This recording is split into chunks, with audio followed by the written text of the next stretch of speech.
Respect. Respect. It's a respect thing.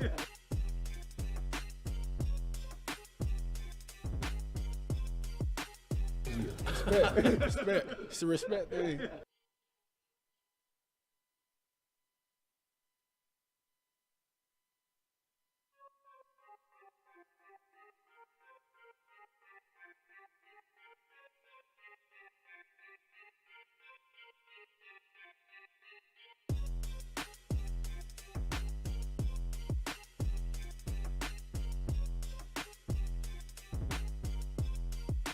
Respect. Respect. It's a respect thing.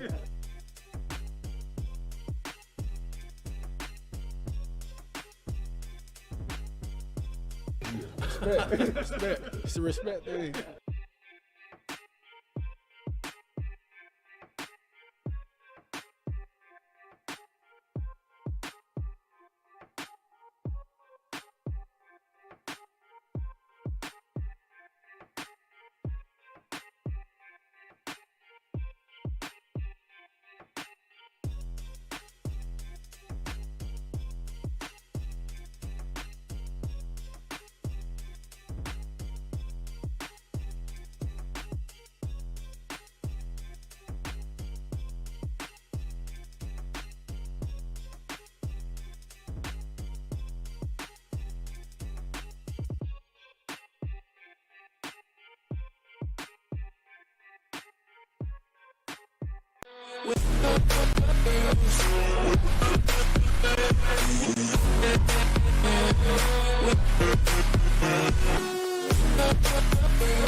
Mic check, mic check.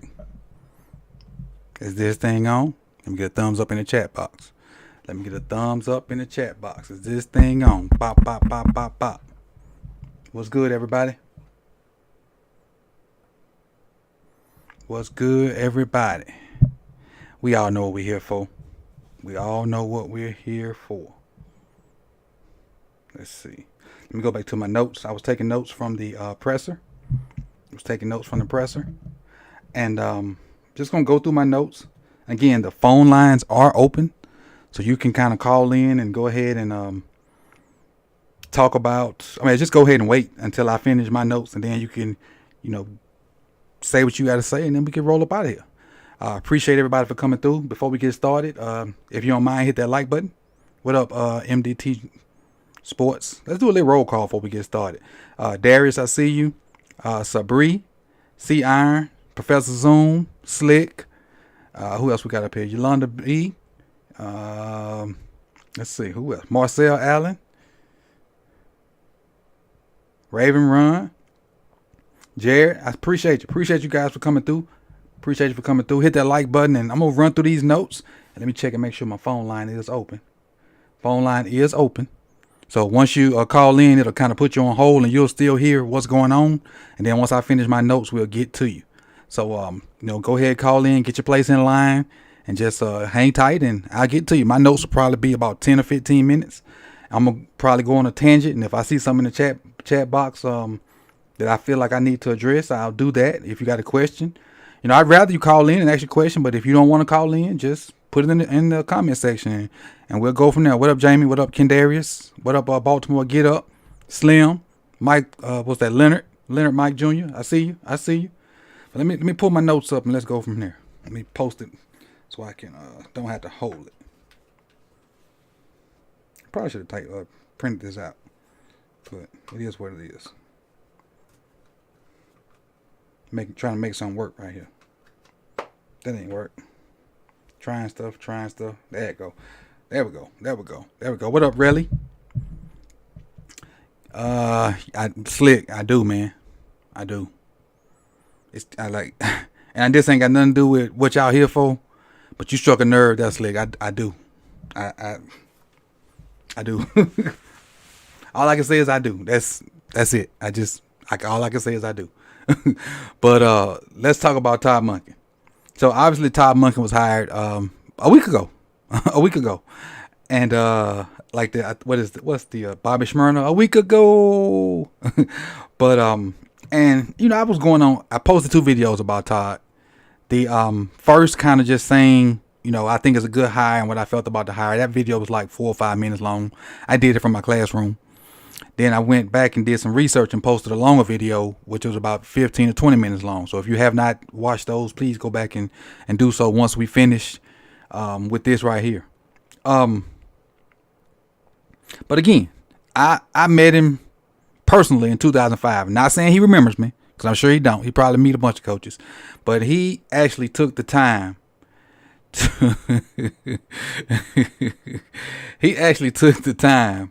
to after his position meeting to sit in there and talk to me. And it was a recruit now with him too. And the recruit wasn't with me, but it was a recruit now with me. It was a 6'5" receiver they were trying to get at the time. And he, after their position meeting with his guys, his guys and his wide receiver group, he sat in there with me and the recruit for probably about 25, 30 minutes and just talked ball. Then the recruit left to go do more recruit stuff. He probably sat in there with me for another 45 minutes talking ball. And we was going over cut-ups and whatnot, and he was just talking different things and whatnot. And I'm soaking it up as much as I can, because this is my second or third year coaching.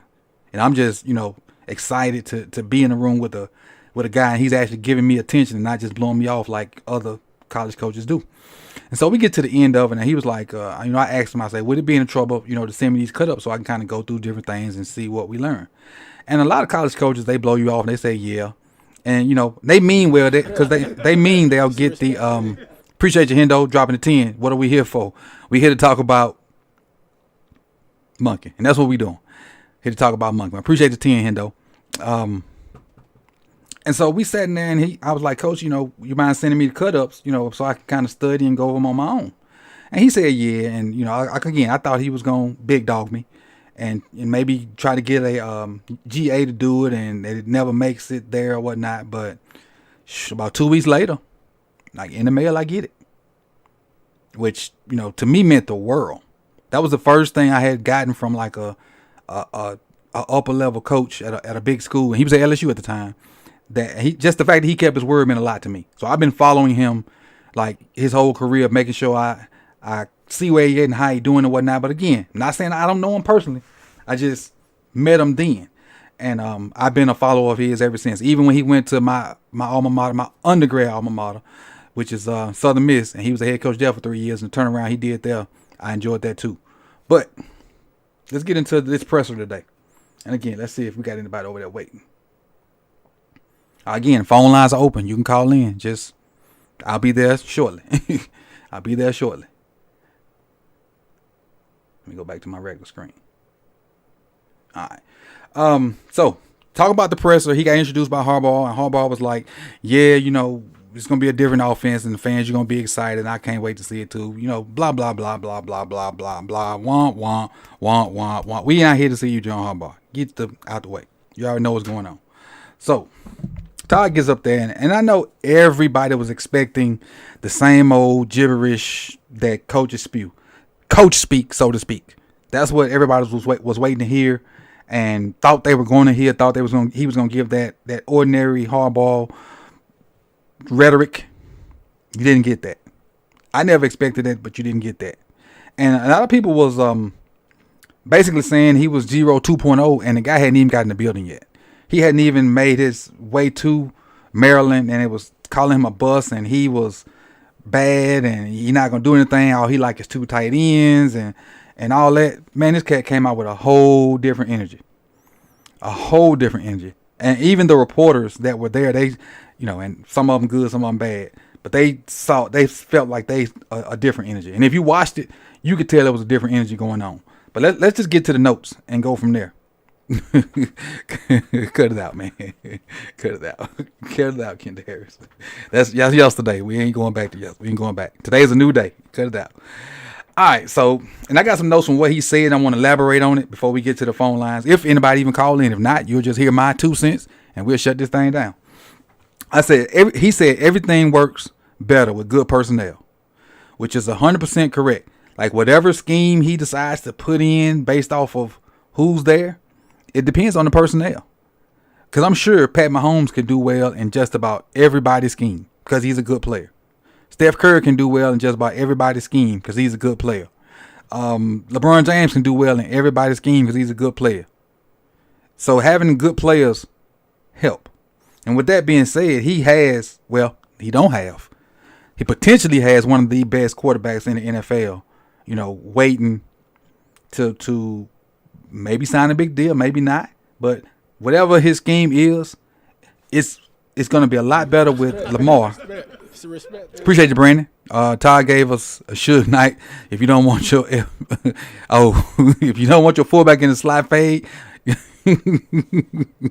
or drag, hire Monken. Hey, that's what he came out like Suge Knight.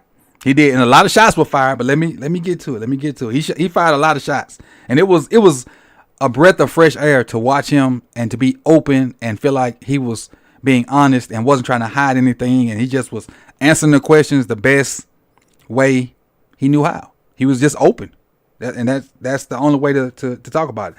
But having good personnel, let's talk about that good personnel on offense. We're gonna keep Lamar. We're gonna say Lamar's gonna be there. So you got Lamar. You got a top 5 tight end in Andrews. You got a hidden gem, and I think likely. J.K. fully healthy J.K. with that added vision, and he get his speed back in, his cuts back. It's gonna be a different level kid.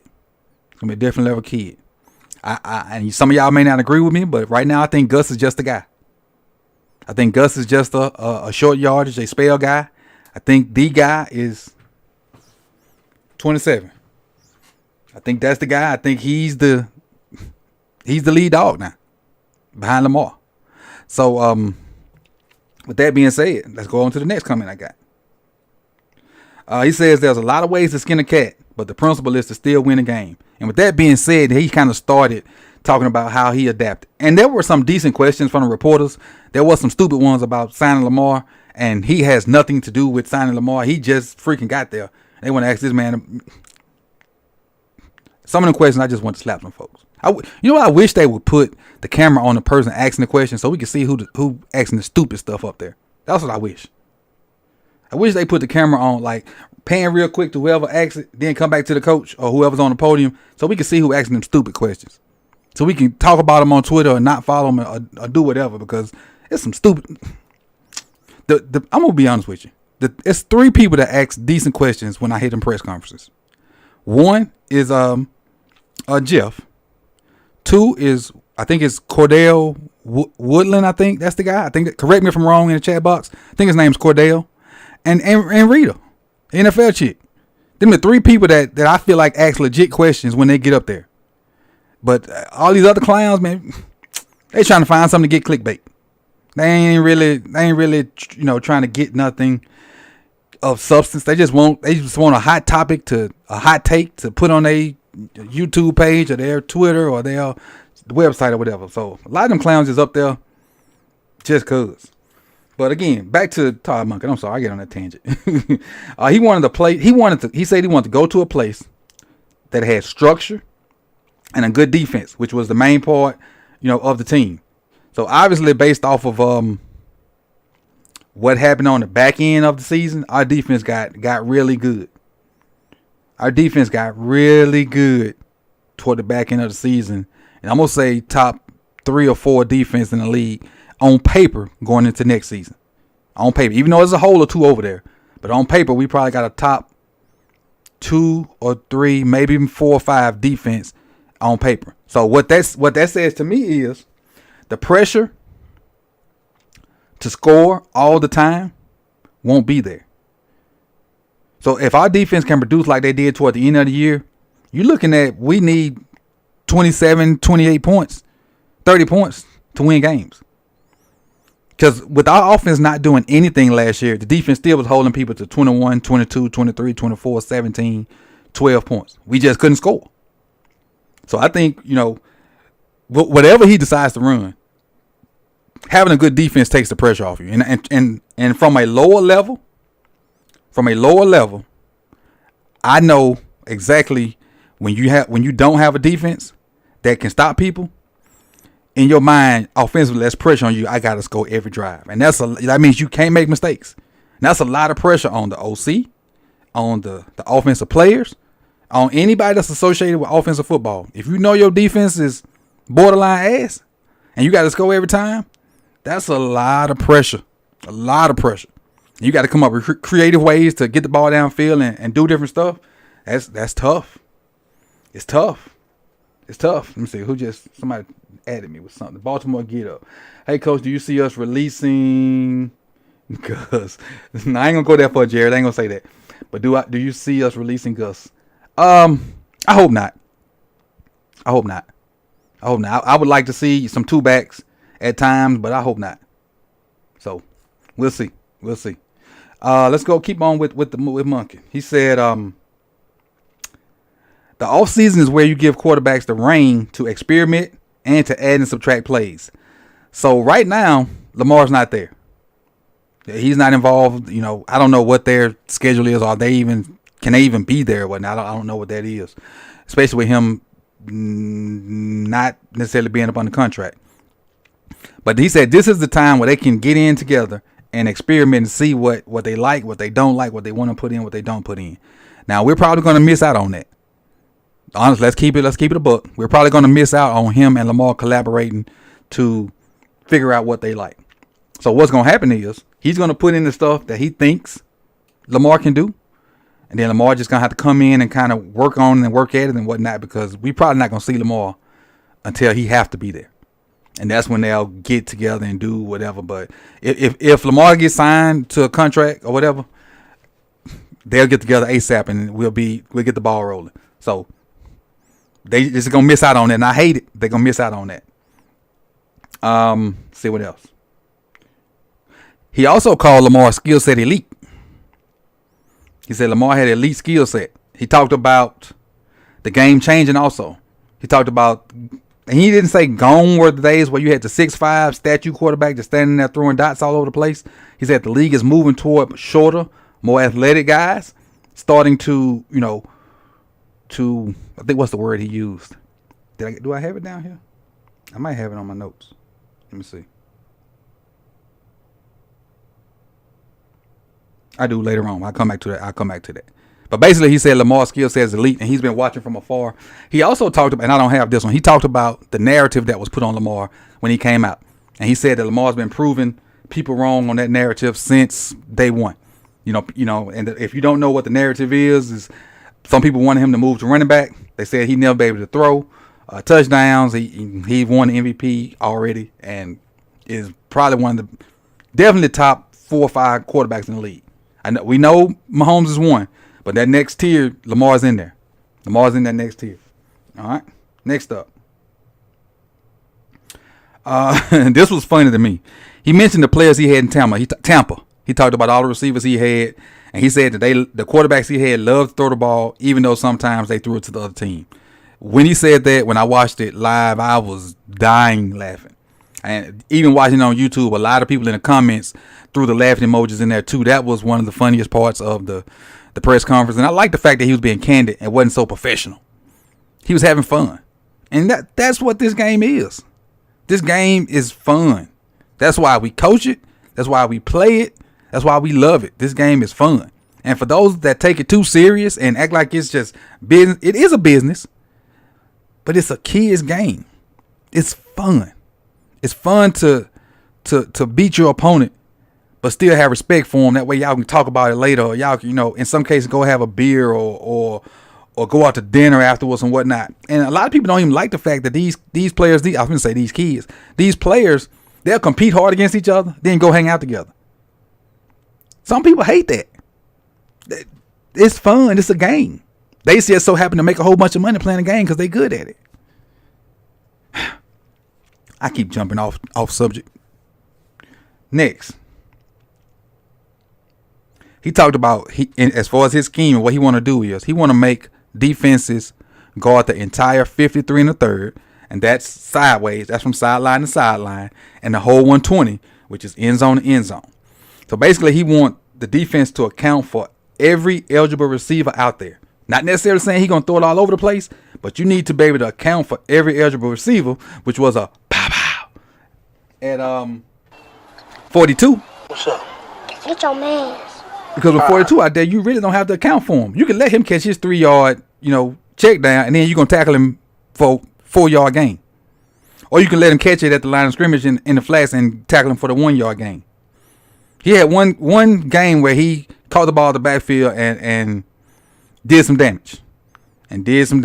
So it is what it is. But I think he was taking shots at G-Roll and Ricard, and I think Ricard days are numbered. I do, unless he go back to D tackle.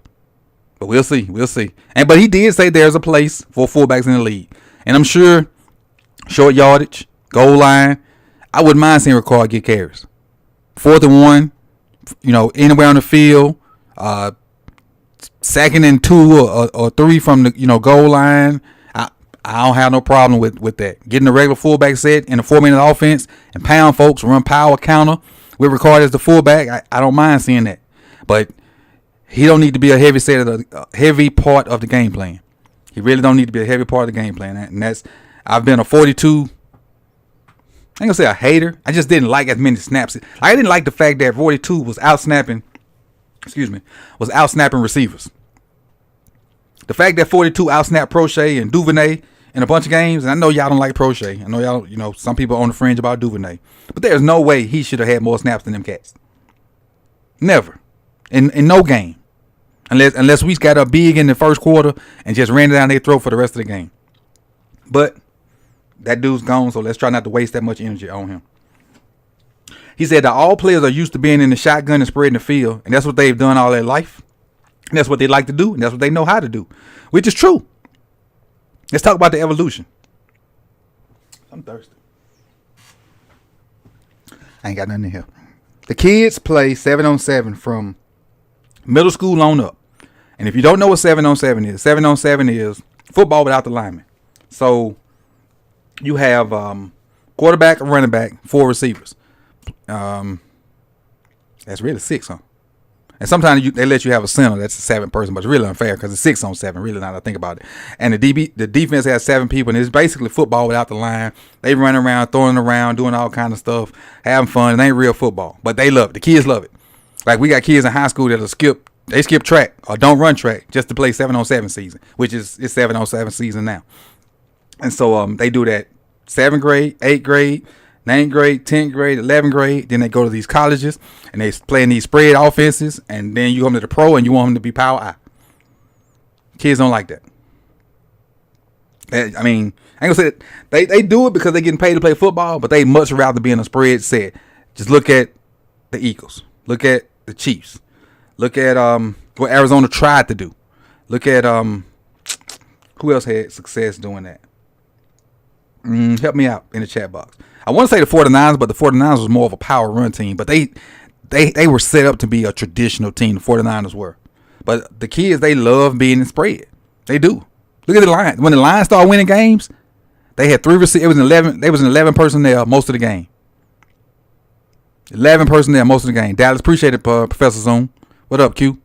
So they love being in spread, and the points is what we want to see. We also want to see them win, but the points is what we want to see.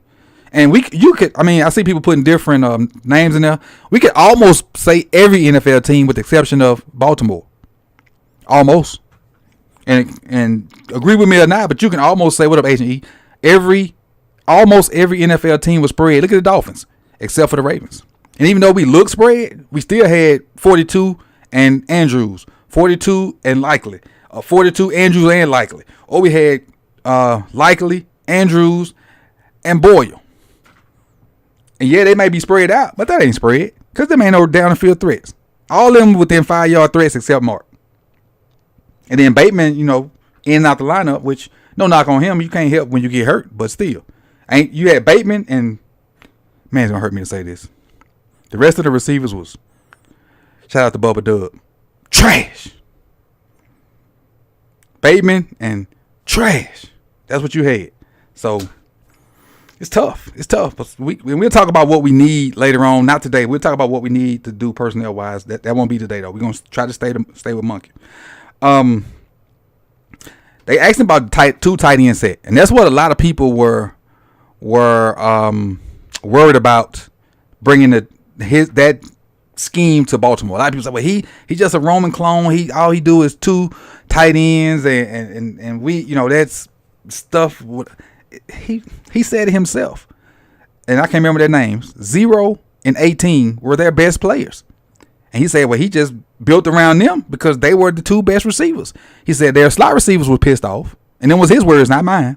He said their slot receivers was pissed off. But they were the two best players, and he built the scheme around them. And I talked on the roundup about watching the game versus Clemson 2 years ago. And they weren't doing very much offensively, and they realized that Clemson couldn't stop them. So he took all the receivers off the field, put the tight ends in, and he had one receiver on the field, but he technically wasn't a receiver. It was James Cook. He has Zamir White behind the quarterback. James Cook coming in motion doing jet sweep type stuff, and they running it down Clemson's throat. He in-game adjusted. Something we don't see.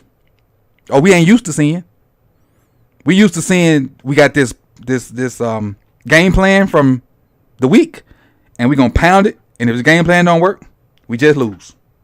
So that we ain't used to seeing in-game adjustments. Maybe the players do like slight movements and do stuff, but as far as total scheme adjustments, we don't see that stuff.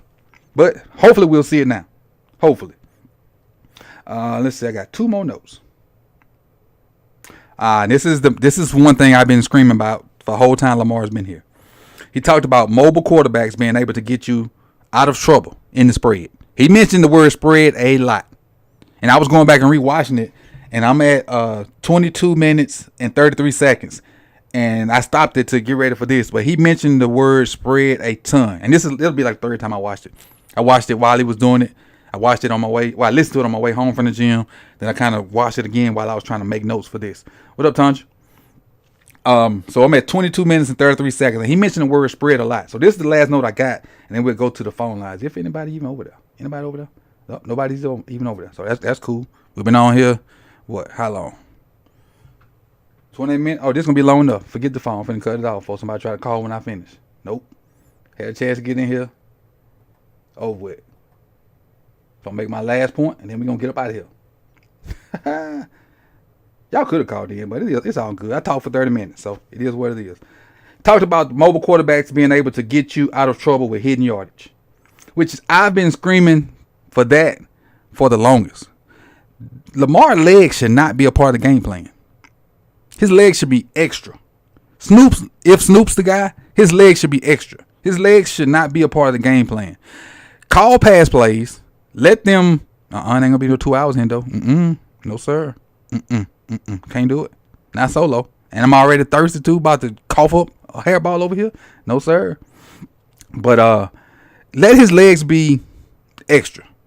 Call your game like Lamar can't run, and then when he runs, it's hidden yardage. It's extra. Like he said, he mentioned Mahomes running for like 30 yards on a bum ankle, and 20 of those yards were crucial toward the end. Crucial toward the end. Like Tanja just said, JK want the ball. Get that man the ball. Get JK the ball. Get Gus the ball. Throw the ball to your receivers if we get some. Lamar, his legs can be extra. 3rd and 8, we drop back and they cover everybody. What spy? What spy? Appreciate you, Brandon. What spy is going to cover Lamar? Name me a spy as a linebacker in the NFL. Ain't even a safety. You might have a couple safeties that can catch him. You maybe have a couple safeties that can catch him. What spy is going to stop Lamar? They rush 3, put a spy there, that's the 4th guy, and then drop 7 in coverage. What spy is going to stop him from getting 8 yards? And if you put anybody's name in the chat box, I almost want to call you not a lie, but something like that. Because ain't nobody. If you get him in that situation, ain't nobody can catch that dude. Nobody. But he also. Oh, I forgot. I didn't write this down, but he also mentioned about quarterbacks running too much, and how much wear and tear that puts on your body. I think that directly relates to why Lamar's been hurt the last 2 years. So many call runs. And he don't necessarily get hurt on the runs, but they nicks. They paper cuts. Then he get this awkward fall, and that paper cut open up. That's with him running so much. All them paper cuts. And then when he finally gets a awkward, he falls awkwardly, or he twists his ankle, or he hits the knee when he normally would just pop up and go, that paper cut opens up to a massive flood. So I think we're headed in the right direction with this hire. I see during the presser, watching the chat box, a lot of people got on boat with Monken that probably were not. And again, he still ain't done jack you know what yet. He hasn't done jack you know what. So he talked a good game today. He did. He talked a good game today, but he still got to back it up. Still got to prove it. And he hasn't. Again, we don't know if Lamar gonna be there. He hadn't played the game yet. So but he did start off in the right direction. He won a bunch of the fan base today. He already had me. Because I think he'll do stuff differently. But I think a lot of the skeptical people, he won them over today. And we'll see going forward. The next big domino, the tag window is open. I hope by some miracle we get this man signed. Because y'all know just as much as I know. And there's a lot of people out there that got organization over player. But not this player. Not this player. Like, imagine the Chiefs without Mahomes. Imagine New England without Brady all them years. And I know they didn't win nothing. But I just want to use this. Imagine, and I'm going to show my age, the Dolphins without Marino. That's the type of player Lamar is. He needs and has to be on this team for them to be successful. I don't care if we had 11 Lawrence Taylors on defense. The NFL has changed. You got to score points. And yes, our defense do a good job of holding people in the 20-ish area. But we need Lamar out there to score points. And so I'm going to end it on that, saying Lamar needs to be out there to score points. It's 142 of you out here. So please do me a favor, hit that like button. I appreciate you guys for coming through. You just let me rant. And this was a 5-minute rant. So I appreciate you guys. Hit the like button before you get out of here. There'll be more videos soon. Go over to More Sip the Tally. Follow that channel. That's the draft stuff is over there. I did see a couple draft questions, but I couldn't really get to them. I was kind of locked in on my tangent. So put those draft questions somewhere on the draft video, and hopefully I get to them. Or tag me on Twitter or something. No, DM me. No, I'm lying. Your draft questions, email me. Email me at sipthetally@gmail.com. If you got draft questions, or if you got questions, you got any questions about the Ravens, period, email me at sipthetally.com. I'm sorry, sipthetally@gmail.com. I'm bad. Sipthetally@gmail.com. That's my email address. Any questions over there, anything that you may or may not want me to talk about, hit me there. That way I'll have it and I have a list and I can go from there. And it is what it is, man. It is what it is. Rarely I talk more when I got something interesting to talk about. I'm a film guy. I'm trying to get better at this talking. And this was pretty good. This is a start. So maybe this will be a start of something different, man. I appreciate you guys again. Let's do a little shout out, a little roll call before we get out of here. Let's see. Appreciate Brandon. Oh, Brandon dropped 5. He said, Coach preaching from the verses of Pastor Cavassier. Amen. He also dropped another 5 saying, Todd gave a Suge Knight. If you don't want your fullback on the slap fade or drag, hire Monken. Appreciate you, B. See, we got any new subs before we get out of here. Hendo dropped the 10. He said, what we here for? Appreciate you, Hendo. And did we get any new subs? We got those 3 supers. No new subs so far. So again, I appreciate y'all. Hey, sign Lamar. Pay 8. If you're watching this on the replay, hashtag pay 8. Love y'all, man. Appreciate it. Oh, we almost to 8K. Share this. Share it. So we almost to 7,900, which we're gonna push for 8K. Once we get to 7,900, I'm gonna talk more about trying to get to 8K. And hey, I appreciate y'all. Y'all don't know how humble I am about even getting this far. And my wife will tell you, when I got to 1,000, I did a dance in the room. And to be almost at 8,000 it's humbling. It's humbling. And I appreciate every last one of y'all. And I'll see y'all soon, man. Peace out. Hit the like button. Try to get to 100 likes. It's at 77. Hit the like button before y'all leave. Please.